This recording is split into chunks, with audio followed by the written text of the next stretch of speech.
Where it went south for me was once I was awarded, I had a knock on my door and I was served by the sheriff and was served a 5-day eviction notice. So that's where, for me, the ERAP program went downhill, and I thought to myself, I should have borrowed the money.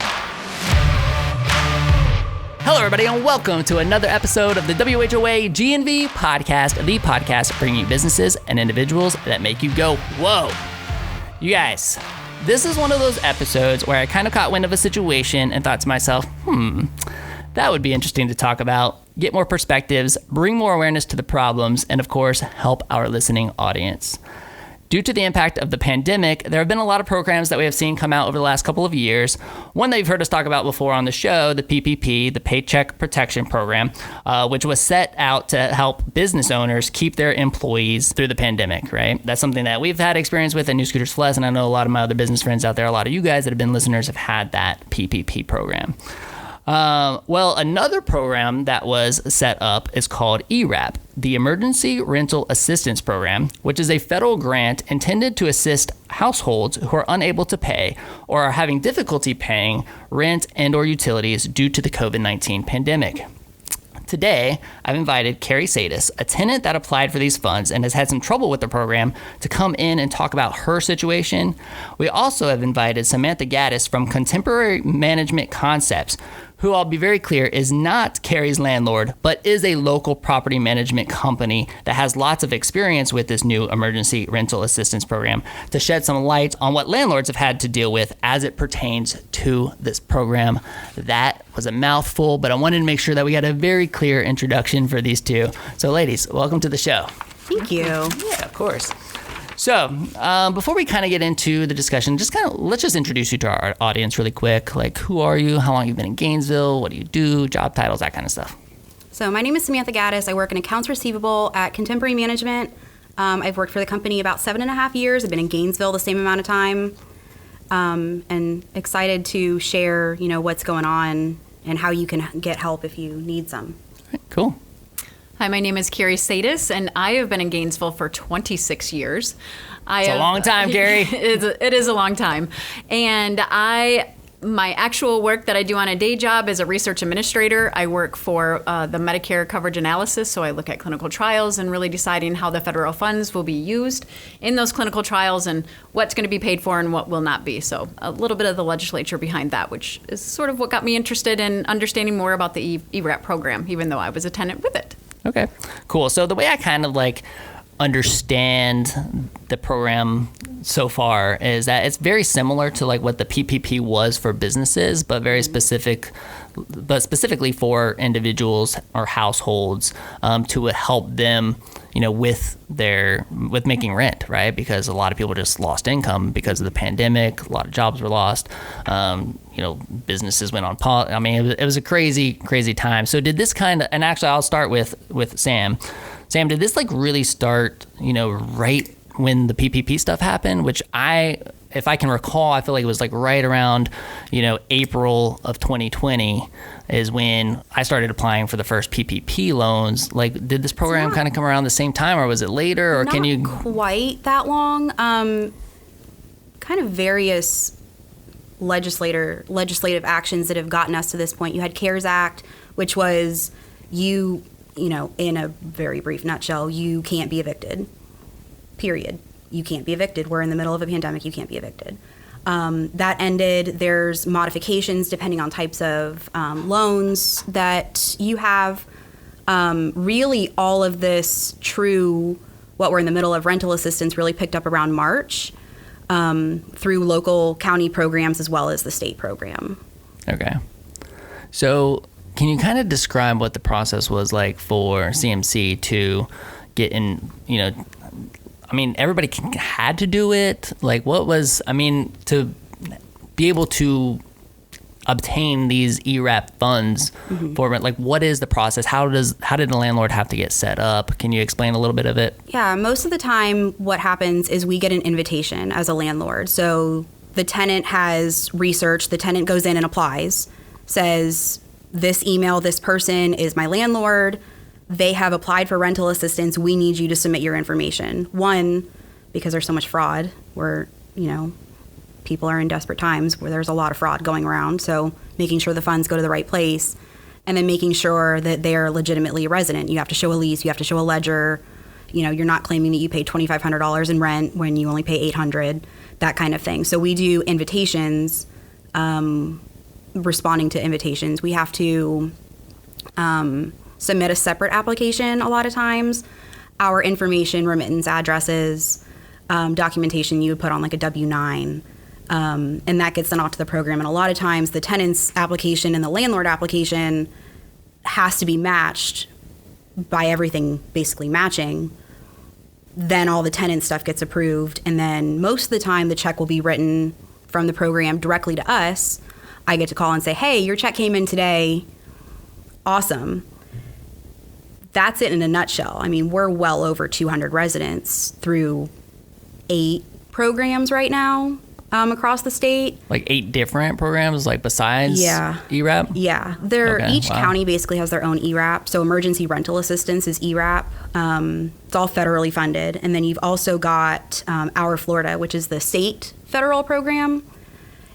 They're all separate applications. They all have their same they all have different qualifications, different processes, different landlord requirements, all of that.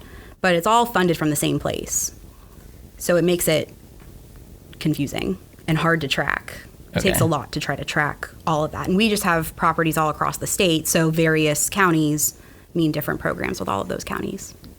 Yeah, was this like just a whole bunch of extra work that got piled onto the landlords? Pretty much. I mean, we were really busy before. Was the perspective like, oh, this is like relief because we know that we're going to get our rent?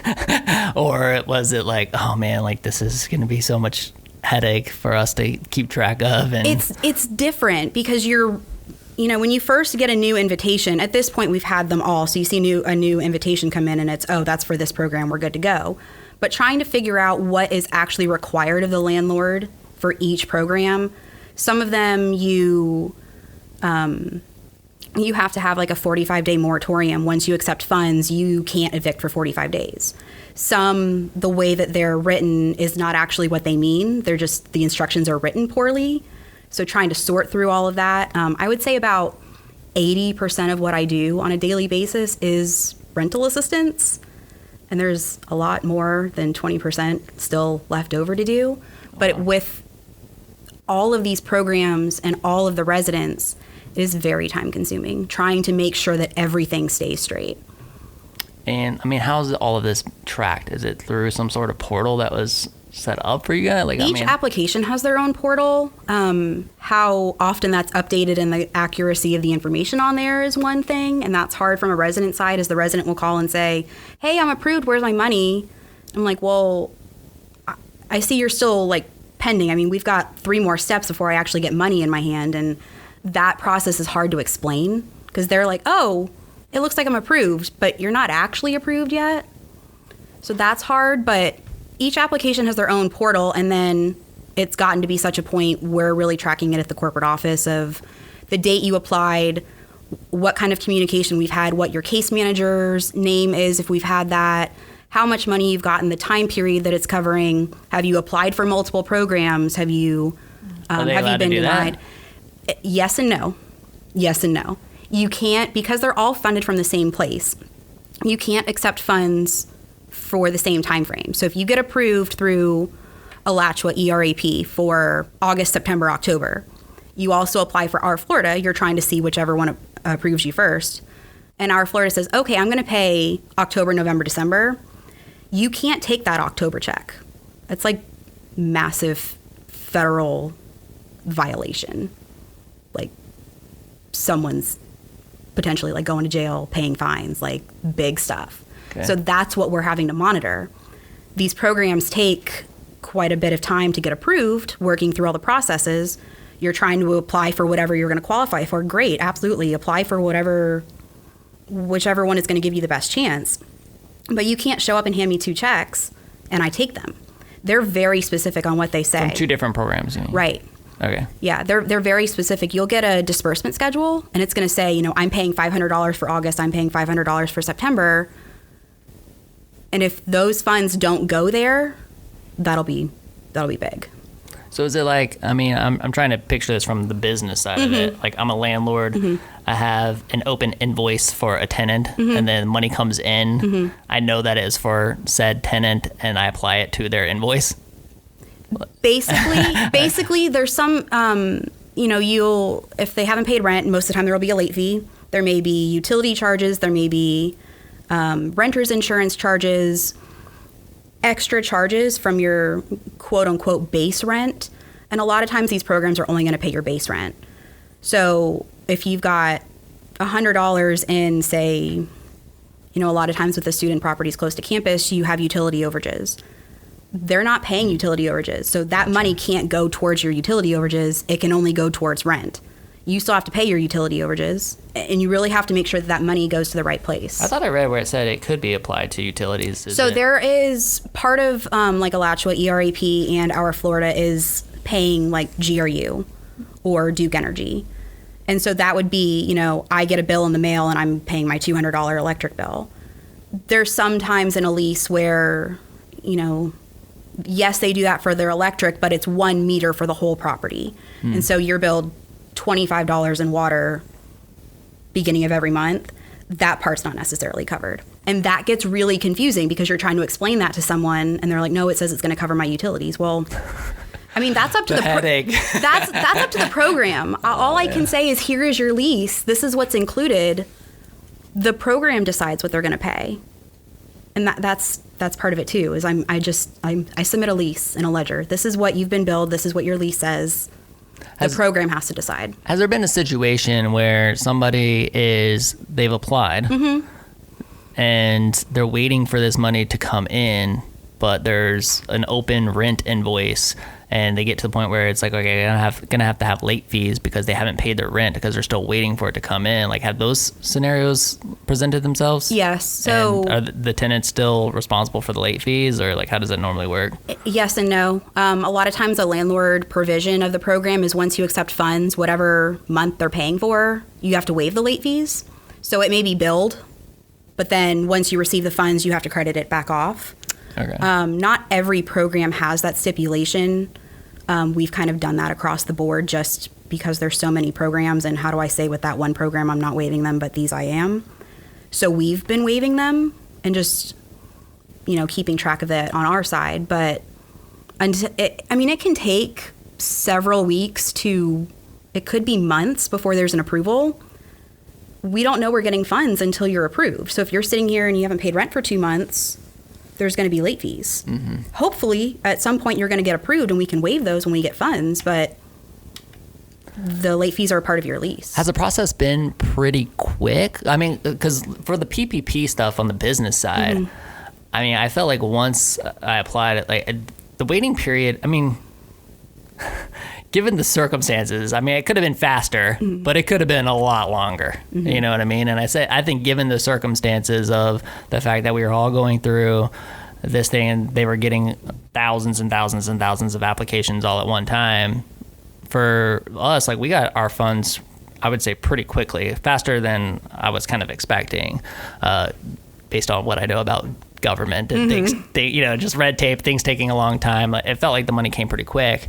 I mean, has that been the same experience for you guys? I don't know that I would say quick. Okay. How long would it normally take if I applied for this and it gets awarded? Like, how long before the money gets sent to you? I would say if you did everything you needed to as soon as it was asked of you, the fastest we would probably get money is probably 6 weeks. Okay. You're looking more in the 2 to 3 month mark. Follow-ups, special approvals, someone writing a check coming through the mail. I mean, we all know how the mail is these days.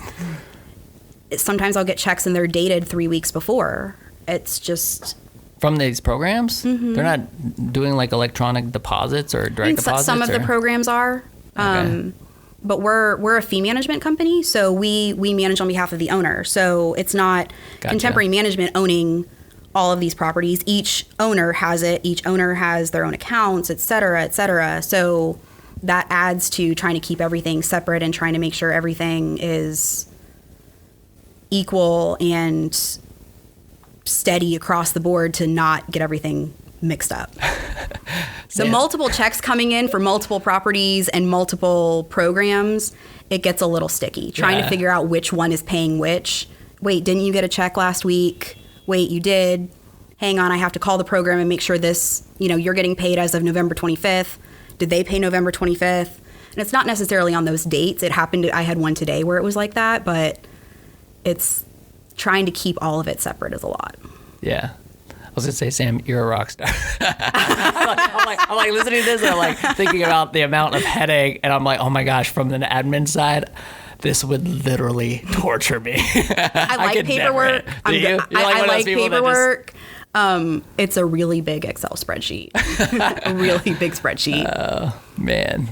What I'm hearing her talk about that blows my mind is the fact that you are working with multiple properties and you are working with multiple ERAPs. So I know about two ERAPs. We have the state of Florida, which is our Florida, as you mentioned, and we have Alachua ERAP, which is the program that I'm in.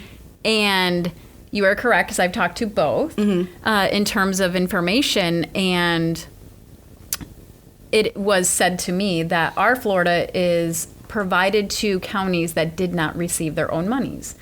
So with that, each program, again, this is through my research, each program created sort of their own application based off from the U.S. Department of Treasury website. Here's what we're providing you. Here's what we'd like you to have. And the county or the state has done that information. But the piece where you said, we have them across the state of Florida, where I'm just looking at a very narrow-minded, as an individual, my ERAP funds went directly to my landlord, and that landlord received it. It didn't go to corporate. It went to each individual, and I'm not sure how that worked with their other communities. However, it's very interesting for you to hear that perspective in terms of you're receiving monies from all across the state of Florida into your corporate office.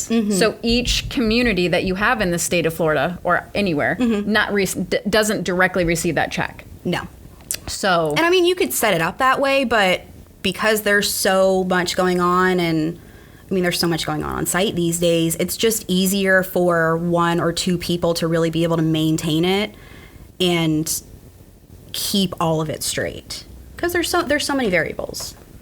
So then the educational piece then, with all of the housing of the funding piece, the disbursements, the compliance, the continuity of that money going to one person, that's excellent, is what I would say. But the piece of educating your property. So let's just say Alachua County, in terms of Alachua County, and this was Alachua County ERAP, the funds, as you noted, came from the Department of Treasury, same funds.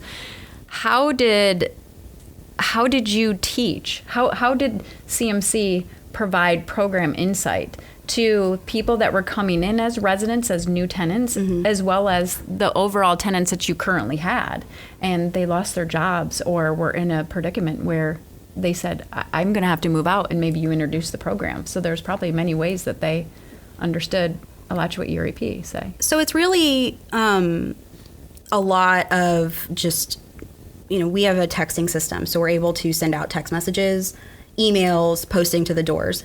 Hey, this is available. Here are the links. Take a look if you need it. Every time when we go to post 3-day notice or 30-day notices, so in our case, you have until the 1st and the 3rd to pay rent. On the 4th, you get a late fee. The legal notice is posted, hey, you didn't pay rent. You owe this balance. You have 3 days or 30 days to pay it, and that's based on CARES Act and loans, and that's a whole other beast that we're in with COVID. Sending out, hey, reminder, these are available. And encouraging the relationship of the tenant to the landlord, hey, I'm having trouble. This is what's going on. This is my situation. And the landlord being able to say, this is out here. Even before COVID, you had Catholic Charities, you had Red Cross, you had options, but there's so much money being given out now that if someone comes in and says, hey, I'm having trouble, you can send it. Whether or not you qualify or you'll be approved, that's one thing, but you have that option to be able to hand someone. That's a nice feeling. There's someone who just sits there and collects money all day. If someone's come in and says they're having a hard time, it's a nice solution. Yeah. So, I mean, why don't we use that as an opportunity to kind of shift into like what you've been going through with this, Carrie, right? Because I know it hasn't been as great of an experience, for you. And I don't want to say it's a great experience for Sarah. It sounds like a lot of admin and she's a superhero over there. But it sounds like it's probably a little bit better than what you've been going through. So why don't you kind of just share your story, your perspective of the program and some of the trouble that you've been going through? So as we all know, I'm an Alachua County resident, and I was unemployed starting in January of 2021 based on COVID. And during this process, I want to say I was on unemployment and receiving some of the COVID funds, which allowed me to pay my rent on time all the time. And I had received this postcard in the mail, and it was from Alachua County ERAP. And I thought to myself, how did I get this? But it's got my name on it, so it didn't just say local neighbor. How you'll get those spam mail. And I received this card, and I thought, oh, this is a gift. I wonder where this is coming from. And I believe I received it around March. And it could have been because, again, I was spurred by whether it be the state of Florida, Alachua County, as an unemployed person. But you hadn't been late on rent at I had not been late on rent. I have been a resident at my apartment complex for 5 years and over 5 months now. Never been late. And I was... And real quick, just so our audience knows, like, we're not going to, like, throw them under the bus. Like, we're not going to, I know a lot of people are like, oh, I wonder what complex it is. Like, that's the natural tendency of somebody who's listening to this, I wonder what complex it is. Right. I mean, our intention is not to, like, throw them under the bus or hurt them in any way. It's just more of, like, sharing your story and figuring out what possible solutions that could come from something like this, right? Correct. For me, it's all about advocacy. When any individual gets into an issue, how can we use our what we face in life to help one other person, right? Mm-hmm. Or to help educate, or how can we bring information back to some of these programs, to the federal government, to the United States Department of Treasury, where they say, hey, here's all the money, but because the intent is good. Correct. The intent is like, we want to help people who are in a very stressful situation that was out of their control because of a pandemic that literally nobody knew was ever going to happen and surprised everybody, right? And correct. So the intent is good. It's just whether or not things could have been organized. Yes, how was it followed up? Right. How are people learning about it? Where is the teaching behind it? Where's the advocacy and the education behind it? Because as I listen to Sam, I think to myself, are people applying just so they don't have to pay rent for a little while, right, and get away with it? And that was one of my concerns when I have thought through this. Why, with what you have to prove that you're unemployed or something, right? Correct. So from a tenant standpoint, I received my postcard, and I waited and waited and waited. And what was happening is on the 6th month, it was June, and I looked at this postcard again, and I called the number. And I said, this is who I am. Out of a feeling of desperation? It was a feeling of desperation because I hadn't found a job yet. I was trying to get back into my research administration, and it was taking a long time. And I thought to myself, I can borrow some money from a friend, or I can use this advocacy piece and utilize this card and just see where I'm at, because I know nothing about this. And I had, again, I had some food stamps, I had some medications being paid for by advocacy groups, and healthcare coming from Alachua County Social Services. So there were some different programs that I was already enlisted in, but I thought to myself, this is a lot of money to ask somebody else to help me pay for my rent. I mean, that's a big deal. It's not a copay. It's not $50 here. No, it's not, and I can easily pay this back to them. And so I thought to myself, I called a couple of my close friends, and I said, I'm just going to apply. This is what I'm going to do, and we can see. And I did. When I spoke to them, and that was the key for me, I spoke to the representative for Alachua County, and it's called Support, ERAP, and they talked to me about the program. They said what it was. They initiated, sort of the money piece of it. Where did I have to stand as a person that was underemployed or unemployed, and what was the income that I needed to be? And so as they were talking about all these things, I thought, well, I meet all those because this is what I make. $247 is what I bring home a week after they take out the taxes for my unemployment. I thought, I can do this. And so I applied. And I will be how I did my application was the card, made the call, and then I immediately contacted my landlord by email. And I said, I am applying for these emergency rental assistance program, and I will need a copy of my lease. I need a PDF copy of my lease so that I can upload this. And my landlord said, thank you so much for contacting us and keeping us in the loop. We appreciate that. Here is your lease, and this is how the program will go. And she continued to explain to me, once you have applied, we'll need to upload a 3-day notice that we'll be providing to you because that's a part of the program. Along with a part of the program, we'll have to put it together, as Sam said, some of the administrative pieces, the W-9, my what I was late on, what was going to be my first rent. And so it sounded like they were well educated on the program at this point, or no? I don't know if they were well educated, but they were very cordial about what they were doing because you don't really know. Nobody really knows what people are getting to help themselves. I think that's a pride thing, and I think it's embarrassment to say to somebody, "Oh, I'm going to ask for some government help." Right. I know that this was a different situation, but at the same time, I also thought to myself, I have friends that I can ask for some money. But this was a lot of money, like PPP. How are you going to keep open a business? And so for me, they were just kind and walking me sort of through the process from what they had done, because what I had generated from the conversation through the email is that there was already a tenant on the campus at where I lived that was getting this. And so that was sort of my indication. And so from there, that was on 6/29. We moved into 7/3. I got my little letter, and with the letter, the 3-day notice was the information sheet that shared with you, just like what you were talking about, providing the advocacy purpose of there is funding out there for you. Here's where you can go to the website, and the website, the form that they gave me was the website to the U.S. Department of Treasury. It's the Consumer Finance Bureau program website, and it really went through the process of what ERAP was. That's where I kind of familiarized myself with it. So by that time, to shorten it all up, on 7/6, she had stated by an email, and again, we had conversed all by email, never in person, to say that this is the process, this is what I've done. And like you had said, either the tenant can apply or the landlord can apply. So there was a little bit of confusion when that came. So I had already applied and they had gotten a notification, but then the landlord had gone in and they sort of reapplied, which then is that the invitation part you're talking about? Or is the invitation coming from the... It's not always clear with each program what you need to do. You can accidentally, really easily send a new invitation to a resident, and then there's duplicates. It's a really easy thing to do. Okay. You contact the program and say, hey, I already have this. This is my landlord ID. And then they send an email, hey, we've linked it. You can go do your part now. And that's exactly what I found.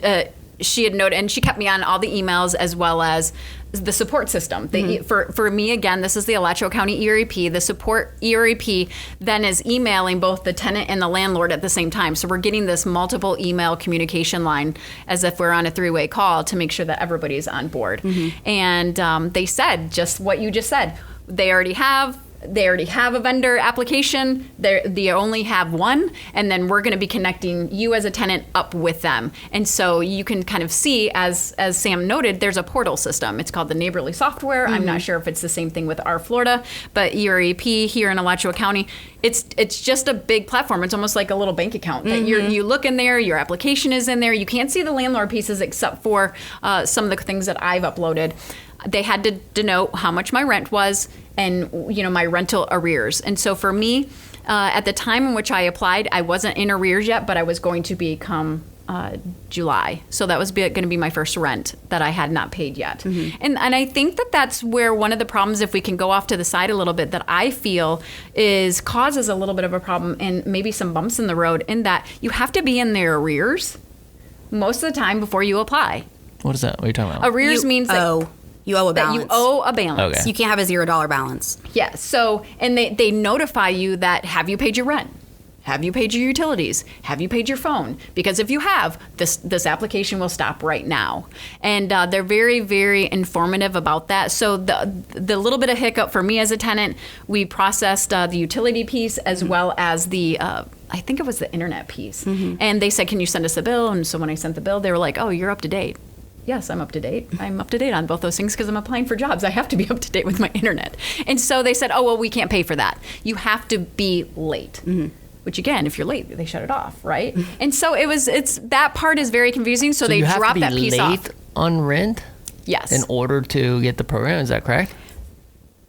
That was my interpretation. I think it depends on different qualification circumstances. Okay. As a whole, yes, you have to owe. I mean, if you're paying your rent every month, why does that show that you need rental assistance? Yes, you can absolutely be struggling and literally pennies trying to make that payment, but to them looking at an account ledger, you're paying everything. Right. You're not Right. struggling. So they see that, okay, the account's negative, this person needs help, I'm going to send money. They send the money for the rent, but it sounds like there's the possibility for late fees or something, right? Like, was that your kid? Did you have late fees? And So I do have late fees. yeah, and where I did have this late whole fees. thing start to melt for you, Carrie? So I know we're getting there. Like, I just want to know, Yes. where did this shift to? So again, the process went really great. 5 or 6 emails on 7/7 stating that the whole process was done, and a final email that said, "Oh, thank goodness that the internet has worked for us, and we've gotten this all together." Because really, it was about. They had a vendor application, I did a tenant, and they had to combine them. So she said, oh, we got it all together. And ERAP support system really did that. And she says, all we have to do is wait now. This is what happened with our tenant currently, and this is approximately how much we have to wait. So I hope this gives a little less stress on you. And so that was it. And on the month that I applied, which was July, June 22nd when I applied, it was the 17th of July. So now we're 17 days into me not paying rent.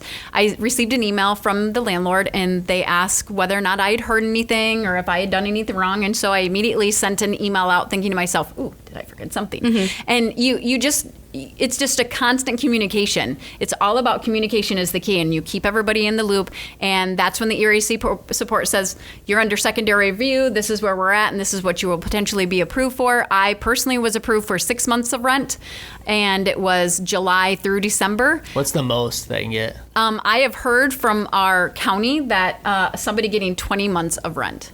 Okay. 20 Have you had months of anybody rent. get that long? So Alachua ERAP's really we've been going since mid-March. I've had a resident since mid-March still receiving funds. Is that Of 2020? or 2021? Sorry, 2021. Okay. 2021. I've seen several still from this year who were approved several months into next year. Okay. A lot of times you have to do like a reapproval, reapplication kind of thing to extend your funds. So 6 months is probably pretty average. Yes, and I mean, if I had to guess, but I don't know. from the funding announcement, you do get recertified every 3 months through the Alachua ERAP, and it is based, which I was very surprised at. It's based on 3 months from the date in which the landlord received the check. So I was like, well, that's interesting because I'll be in my 5th month before I get recertified. I'm already back to work because I really started to get worried on a compliance side. Well, I'm back to work now. Why am I still getting this funding? Because with food stamps, if you don't immediately contact them, you're now owing them. And that is a very sticky situation. And with that, the ERAP is considered not only support, but income. It's considered income to the participant. So I have to put this on my tax forms and possibly get some form of a tax put on it. So for me, the 17th, we discussed it, and she said, no problem. My owners will want to know what's going on, but I don't, when the money comes, the money comes. And so on August 2nd, I received another email from my landlord just kind of questioning me again. Is everything good? Are we good to go? I see in here that you're still under secondary review, but now I see that it's pending payment July, and again, I'm not sure if this is how you see it, but July through December, and then it has this like cool little pie, and it shows you exactly when the payments are going to go out and exactly how much the payment is, and it is full rent. So for the ERAP program that I know in Alachua County, my full rent was paid in full. Yes, so every month, starting on the 4th, I was generated a late fee, and then there's multiple late fees thereafter. So each month that I've been late on for the money not coming in, it was $125 a month late fees on my account.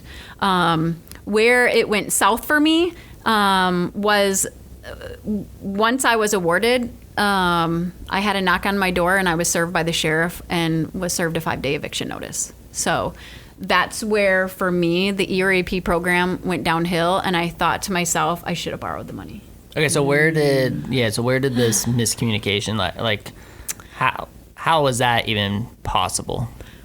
That is the ultimate question that I don't know, and I've done. Because I mean, I'm sure you were able to say, "What are you talking about?" Like, the money is pending, or it's in its second approval, or whatever. It was kind of a funny, comical story. But as the sheriff knocked on my door, and they back all the way up because we're still in the middle of COVID, and he backs all the way up, and he's like, "Are you Carrie Saites?" And I said, "Yes, I'm Carrie Saites." He goes, "Well, you have officially been served," and of course, I am now so embarrassed. Now I go, oh, somebody knows in the world that I just got some federal funds and need to pay my rent. And he starts looking around, and like I said, this was comical, and he says, wow, you got some really nice plants here. He goes, is that a pineapple plant? I have a pineapple plant. He goes, it's going to take you a lot longer to move out of your place than 5 days. Oh my gosh. And I said, sir, I am not sure what has happened here, but my name is Carrie, and my last name is Saites. My middle name is Compliance, and I'm telling you, I dotted all my I's and I crossed all my T's, and I have been in contact with everybody. I'm telling you, you will not hear from me again. You will never be at my house. You will not be moving me out. And I left him, and I shut the door, and I went into tears, and I immediately called corporate.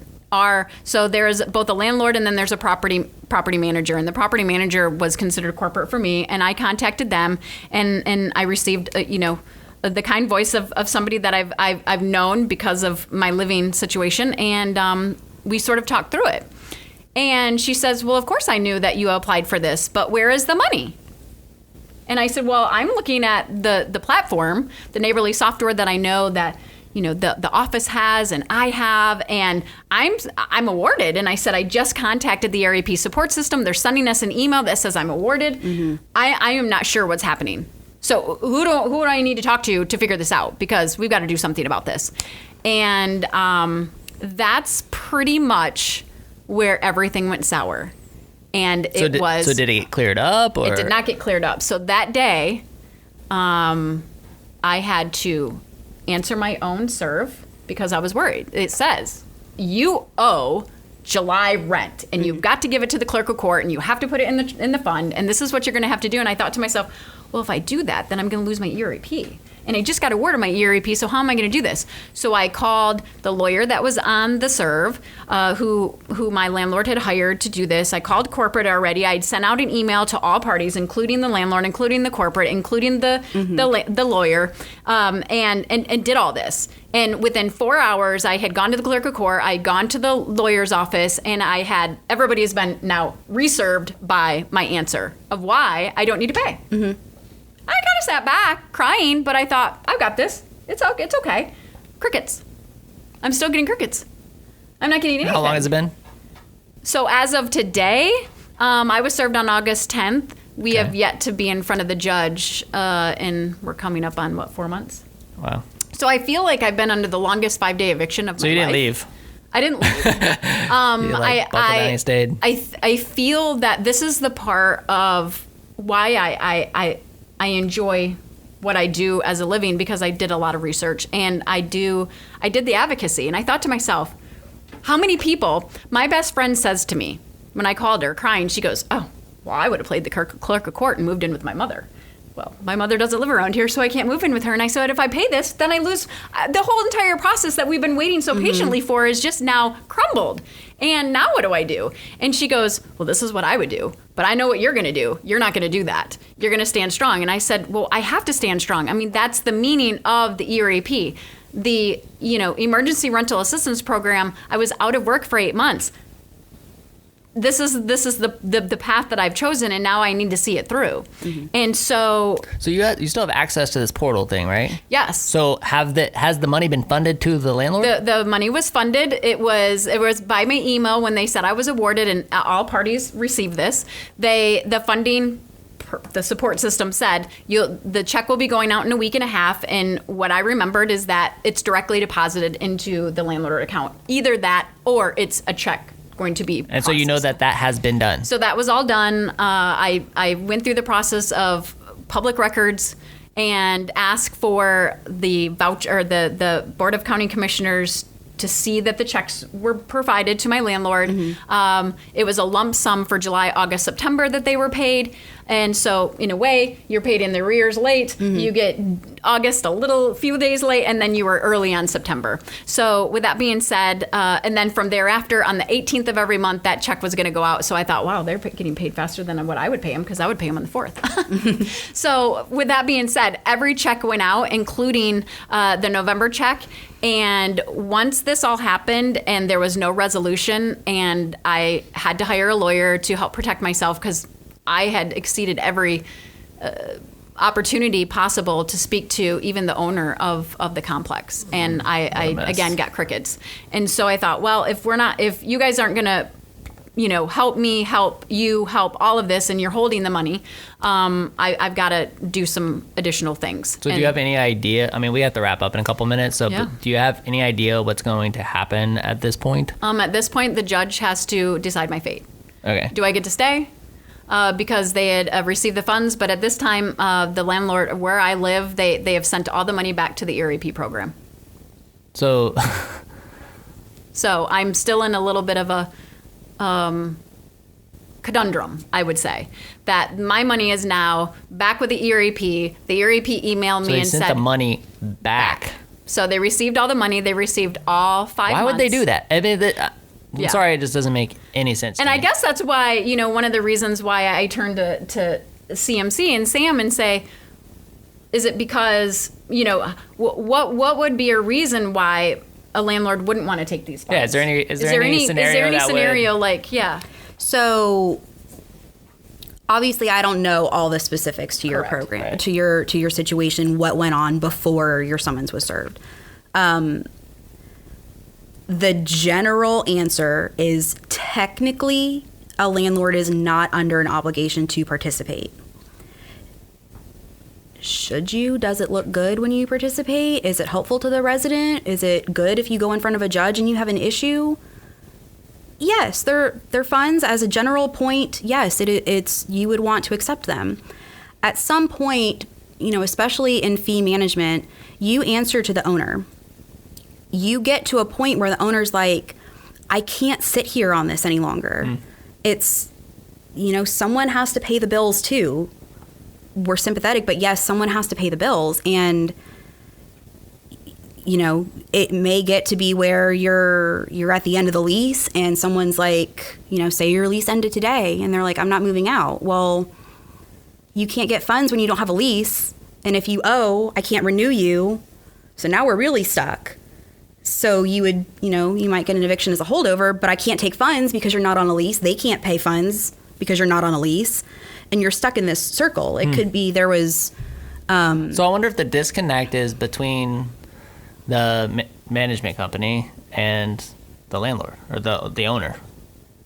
It could be. Like, Yeah, could the disconnect be there? Because, just hearing what Sam just said, to me, it sounds like the person that you were communicating with was very much going through the process. Right? It wasn't like, we don't want to participate in this program, because they were They'd already had a tenant, correct. through the process and helping and participating, it sounded like to me.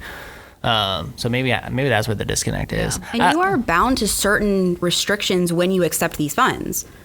By accepting funds, especially with Alachua ERAP, I mean, that affects a lot of different things and how your lease would continue, how that payment is made to your outstanding balance. There are a lot of stipulations. I mean, we have folders and folders of landlord guidelines, just making sure everything stays straight. And so that could be there could be another underlying, not that helps you, but there could be another underlying issue of, we can't accept the funds because this is what's going on and this will affect this. And then it becomes this domino effect that puts you in a really bad situation, but that could be what it is. Yeah. Okay. So I had just re-signed my lease. I was in a brand new lease, and my lease will not be up until May 2022. So I even thought to myself, well, The longer we go on with this, the longer I'll be in. I mean, it's interesting. We really don't know. Maybe find out like in and court I think for the end all be all, regardless of win or lose, stay or go. For me, it's really about how can the education piece be seen, and how can tenants understand better what may, like, could they have an eviction placed on them, and then how will that eviction affect them in their future. So for me, whether I stay or go, I was going to be going in May because I needed a 2-bedroom. I work from home now, and I would like 2-bedroom. But the for me is this eviction is now on my could potentially be on my record, and it's going to follow me. And how will my landlord then say to the next place? Say if I wanted to go rent for some CNC, and they say, well, we evicted her, and so now I have to prove not only to a mortgage company if I'm buying a house, why is there an eviction?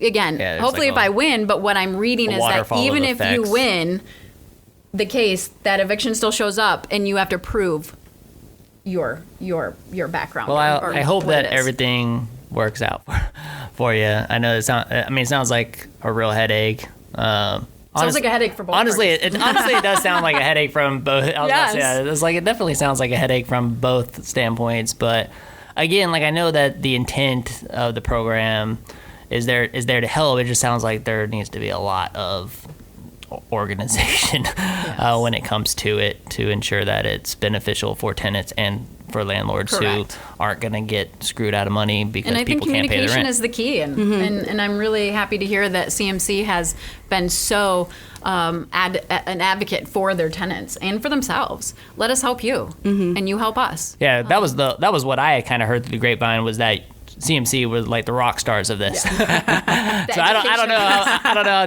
like, maybe it's just through a lot of experience or doing plenty of them in a very short period of time. You start getting all that knowledge. But I definitely appreciate you taking the time to kind of bring in that perspective, because that was one thing I wanted. I was like, I want to really understand, how a landlord is perceiving this, and to be very clear again, like, CMC is not Carrie's landlord.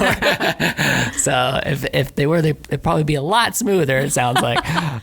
So just want to be very clear there. But I guess I'll leave it with this, and maybe the same question for each of you guys, and let's maybe take 1 minute max on it.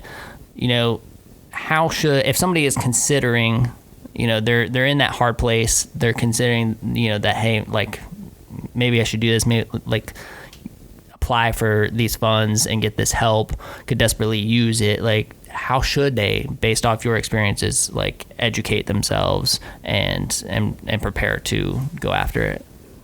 I would say talking to your landlord, one, it's Alachua ERAP, so Emergency Rental Assistance Program. It's on the county website. There's actually our Florida and Alachua County on the website I've seen. I would also like to say they are legitimate programs. We are getting funds. We've been getting funds for months. I've talked to a lot of people recently, and they're like, it sounds like a scam. They're legitimate programs. It's federal funds. It's really out there. And I mean, it's money that's sitting there waiting to be used. I know Alachua was just funded another month ago. There is money out there to be used. If you need it, go apply for it. The worst thing that can happen is they say no.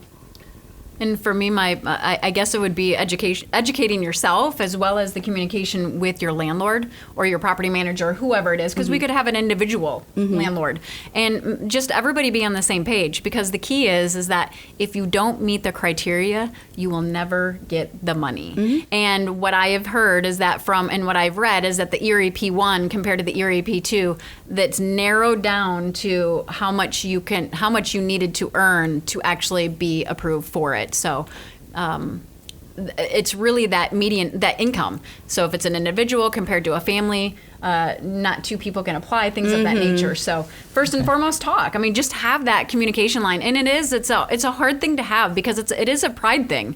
I mean, nobody wants to say that they need help. Right.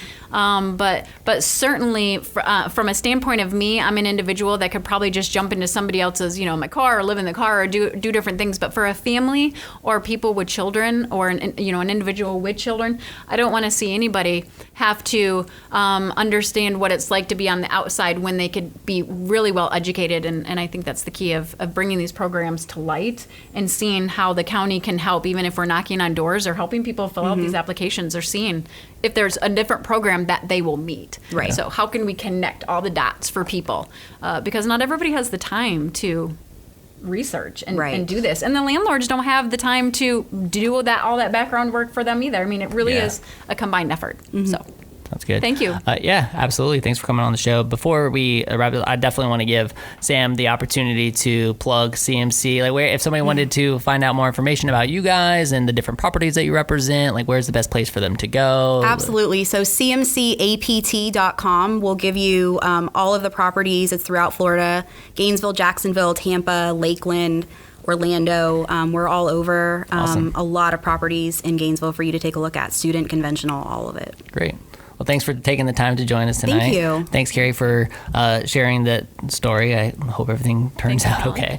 I mean, if somebody from our audience was listening and they had a question, maybe to hear more about your experience, could they reach out to you via email or social media? Like, what would be the best place? Email, social media, whichever one. Do you want to drop your email? Absolutely. So my email is comply, COMPLYRA @gmail.com, and my first and last name for Facebook, Carrie Saites. You can always send me a message through there too. Awesome. So, Thanks, guys. Thanks so much. Thank you. And thank you to the team that makes all of this possible, you guys. Mad love to James Leitner, Sarah Lentz, and to our awesome intern team, Trinity, Gianna, and Noah, for all of your hard work. Podcast fam, remember that sponsors actually really make this show possible. We have their links to their websites at whoagnv.com/sponsors. Definitely go there to get linked to all of the people who have made this possible over the last year. They are absolutely incredible, and I'm so grateful to them. So definitely support those businesses. And when you do, be sure to say, I heard you on the WHOA GNV podcast, the podcast bringing you businesses and individuals that make you go, whoa. Give us your best whoa. Whoa. We will see you later. Bye.